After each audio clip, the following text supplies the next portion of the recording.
अस्सलाम वालेकुम viewers, rich Pakistan का नया एपिसोड लिए मैं हूं आपका मेजबान अब्दुर्रहमान। आइए डिस्कस करते हैं आज की दो इंटरेस्टिंग न्यूज़। पाकिस्तान से चाइना को होने वाली एक्सपोर्ट्स में तांबा सबसे बड़ी एक्सपोर्ट बन चुका है। गुज़िश्ता 6 माह के फिगर्स आए, हम लोगों ने $482 मिलियन का कॉपर यानी तांबा एक्सपोर्ट किया सिर्फ चाइना को।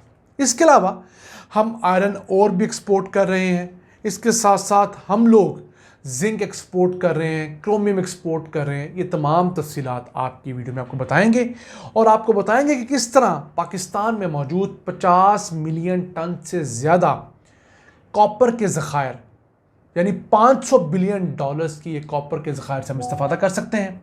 इसके अलावा आज की दूसरी खबर, FBI ने पाक अफगानिस्तान बॉर्डर के ऊपर मौजूद अंगूर अड्डा के बॉर्डर पॉइंट को अपनी एक कस्टम पोर्ट में कन्वर्ट कर दिया है। यहाँ पर होने वाली तमाम तिजारत अब लीगल होगी, स्मगलिंग कम होगी। इस एक बॉर्डर पोस्ट से अब कितने हज़ार लोगों को दोबारा रोज़गार के मौके मिलेंगे, कितने अरब रुपए का रेवेन्यू एक्सपेक्टेड है, इसी प्रोग्राम के दूसरे से हम डिस्कस करेंगे। लेकिन पहले चलते हैं आज की सबसे अहम खबर की तरफ।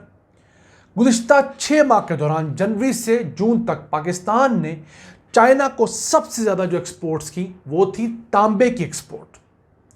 हम लोगों ने $482 मिलियन का तांबा चाइना को एक्सपोर्ट किया है। इसमें जो रिफाइंड तांबा था वो $266 मिलियन का था। इसके साथ साथ जो अनरिफाइंड था वो $153 मिलियन का था, खाम हालत में जो था। इसके साथ साथ जो वेस्ट और स्क्रैप की हालत में तांबा था वो हमने कुछ 36.34 मिलियन का ये भेजा है चाइना को। अब चाइना दुनिया भर से तांबा खरीदता है और चाइना के अंदर ये तांबा इस्तेमाल कहाँ हो रहा है? चाइना का इलेक्ट्रॉनिक का सेक्टर, जहाँ पर इलेक्ट्रॉनिक्स बनते हैं और स्पेशली इलेक्ट्रिक व्हीकल्स जो हैं उनके अंदर ये कॉपर बड़ी मिकदार में इस्तेमाल होता है। अब पाकिस्तान के अंदर 50 मिलियन टन से ज़्यादा के तांबे के ज़खायर हैं, जो खालस तांबा है उसका जिक्र कर रहा हूँ।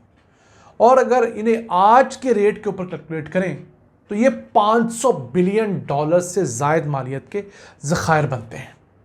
यानी कि इस कदर ज़्यादा मिकदार में हमारे पास तांबा है।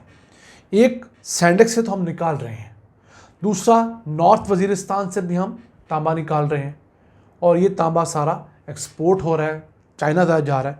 फिर रिकोडिक की कान जब चलेगी तो वहाँ 12 से 13 मिलियन टन्स तांबा है, वहाँ से भी तांबा निकलेगा।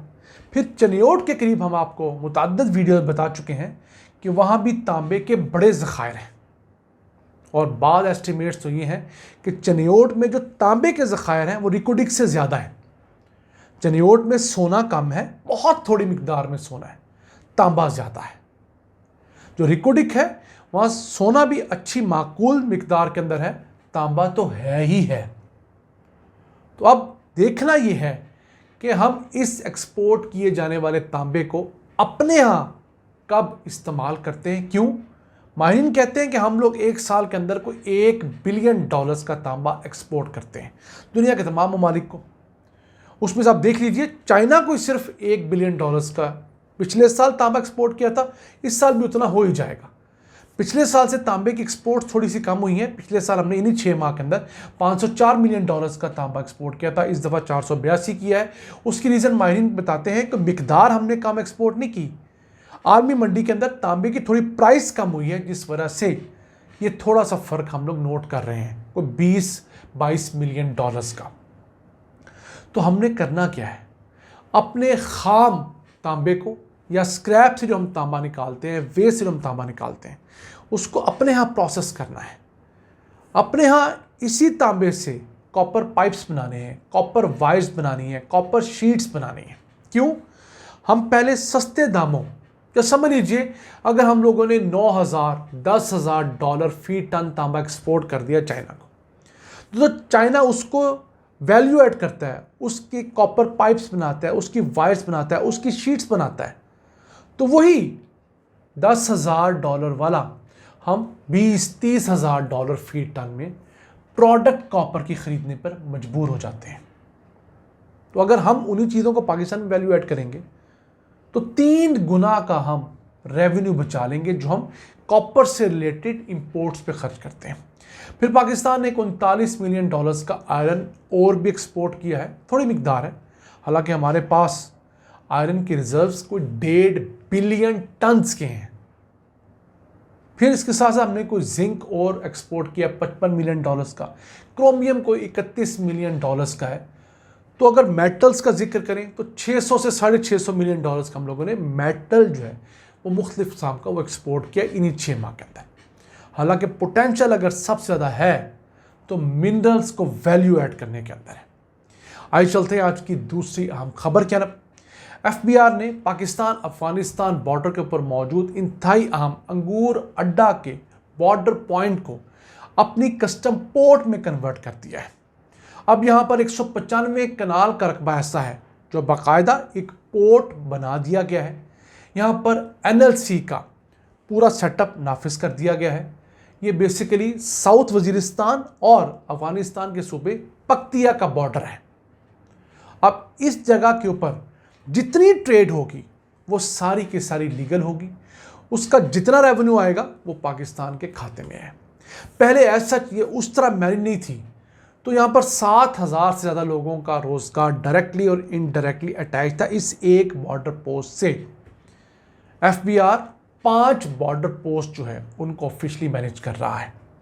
अभी 3 मज़ीद ऐसी हैं जिनको अनकरीब फ्यूचर में हमने मैनेज करना है। मजमूई तौर पर पाकिस्तानी बॉर्डर के ऊपर को 18 मुख्तलिफ ऐसे पॉइंट्स हैं जहाँ पर पाकिस्तान अफगानिस्तान और पाकिस्तान ईरान आपस में ट्रेड करते हैं। अब जहाँ जहाँ पर ये एफबीआर अपने कस्टम पोर्ट्स बना रहा है वहाँ पर सारी ट्रेड लीगलाइज हो रही है। ये आज से 23 महीने पहले बंद कर दी गई थी अंगूर अड्डा की बॉर्डर पोस्ट। क्यों? स्मगलिंग की वजह से, प्रॉपर मैनेजमेंट की ना होने की वजह से। उससे पहले ये हर महीने 4-5 अरब रुपए का रेवेन्यू दे रही थी। लेकिन इस जैसी दीगर बॉर्डर पोस्ट के ऊपर ये शिकायत थी कि जो एक्सपोर्टर्स थे वो एक ट्रक की परमिशन लेते थे कि एक ट्रक चावल एक्सपोर्ट करना है हम लोगों ने अफगानिस्तान, और उस एक परमिशन के ऊपर, एक लेटर के ऊपर 5, 7, 10 ट्रक गुजार दिए जाते थे। तो रेवेन्यू एक ट्रक का आता था। ये मैं नहीं कह रहा, ये पाकिस्तान के मौजूदा वजीर दिफा भी कहते हैं कि हमारे इन बॉर्डर्स के ये हालात हैं। तो जब इनके ऊपर प्रॉपर एनएलसी के तमाम सेटअप लग चुके हैं, एफबीआर का सेटअप लग चुका है, कस्टम के मामला यहाँ पे लग चुके हैं, सीसीटीवी कैमरे आ गए, तो अब हर ट्रक, हर कंटेनर काउंट होगा। तो चले ज़्यादा नहीं, अगर यहाँ से रेवेन्यू में सिर्फ 2 गुना भी इजाफा हो जाए तो पहले अगर ये बॉर्डर पोस्ट जो है 5 अरब रुपए माहाना कमाती थी, अब 10 अरब रुपए माहाना टैक्स कलेक्ट किया करेगी। जब यहाँ पर प्रॉपर बिजनेस की फैसिलिटीज़ होंगी तो पहले 7,000 लोगों का रोज़गार था, 10,000 का होगा, 15,000 का होगा। फिर जो फॉर्मल ट्रेड है दोनों मुल्कों के दरमियान वो बढ़ेगी। अभी हमारे दोनों मुल्कों के दरमियान जो फॉर्मल ट्रेड है वो 1.5 अरब डॉलर्स के ऊपर नीचे रहती है। तो अब देखना ये है कि इन बॉर्डर पोस्ट को कितने अच्छे तरीके से चलाया जाता है, कितनी ज़्यादा से ज़्यादा यहाँ पर डिजिटाइजेशन की जाती है, कंप्यूटराइजेशन की जाती है, सीसीटीवी लगाकर उन्हें मेन एफबीआर के ऑफिस के साथ मुंसलिक किया जाता है ताकि वहाँ पर होने वाली मूवमेंट को रियल टाइम के अंदर नोट किया जाए, स्मगलिंग के इस नासूर को ख़त्म किया जाए, पाकिस्तानी मईशत में टैक्सेस आएँ जो हम पर लगें और हमारे हालात बेहतर हों। नाज़रीन, ये था आज का एपिसोड। हमें उम्मीद है आपको पसंद आया होगा। अपनी सजेशंस, अपनी आरा से हमें आगाह रखा करें। अपने मेज़बान अब्दुल रहमान को इजाज़त दीजिए। अल्लाह निगहबान।